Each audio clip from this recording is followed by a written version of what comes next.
ഞങ്ങളുടെ dream ഡെസ്റ്റിനേഷനാണ് Switzerland. കൊച്ചിയിൽ നിന്ന് ഒരു കോഫി എല്ലാം കുടിച്ച് ഫ്രഷ് ആയിട്ട് നേരെ നമ്മൾ തുരുച്ചിക്കുള്ള ഫ്ലൈറ്റ് പിടിച്ചു. ആദ്യത്തെ ഇൻ്റർനാഷണൽ ട്രിപ്പിൻ്റെ എല്ലാ എക്സൈറ്റ്മെൻറ്റും നമ്മുടെ ആളുടെ മുഖത്തുണ്ടായിരുന്നു. കൊച്ചിയിൽ നിന്ന് സുറിച്ചിക്ക് നമുക്ക് ഡയറക്റ്റ് ഫ്ലൈറ്റ് അല്ല, റിയാദ് വഴി കണക്ഷനാണ് കിട്ടിയത്. സൗദി എയർലൈൻസാണ് നമ്മൾ ചൂസ് ചെയ്തിട്ടുണ്ടായിരുന്നത്. ടിക്കറ്റ്സ് എല്ലാം മുന്നേ ബുക്ക് ചെയ്തുകൊണ്ട് പ്രൈസ് കമ്പാരിറ്റീവ്ലി കുറവായിരുന്നു. ഫുഡും സർവീസും അത്യാവശ്യം മറ്റേ എയർലൈൻസിനെ കമ്പയർ ചെയ്യുമ്പോൾ നല്ലതാണ്.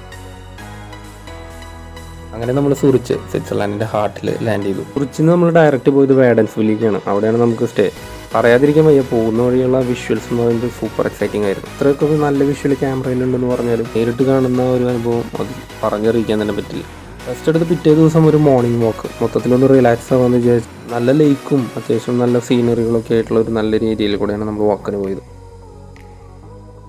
പുറത്തുനിന്ന് വരുന്ന ഒരാൾക്ക് സ്വിറ്റ്സർലാൻഡിൽ ട്രാവലിംഗ് വളരെ എളുപ്പമാണ്. ട്രാവൽ എക്സ്പെൻസ് കുറയ്ക്കാനുള്ള ഏറ്റവും എളുപ്പമാർഗ്ഗമാണ് സ്വിസ് പാസ്. നമ്മൾ നേരെ സുറിച്ച് സിറ്റിയിൽ പോയി സുറിച്ച് സിറ്റിയിൽ വെച്ച് മണി എക്സ്ചേഞ്ച്, അതുപോലെ സ്വിസ് പാസ്, അങ്ങനത്തെ കാര്യങ്ങളെല്ലാം നമ്മൾ റെഡിയാക്കി. ഒരുവിധം എല്ലാ ഇൻ്റർനാഷണൽ ബ്രാൻഡ്സും അവിടുത്തെ സ്ട്രീറ്റ്സിലുണ്ട്.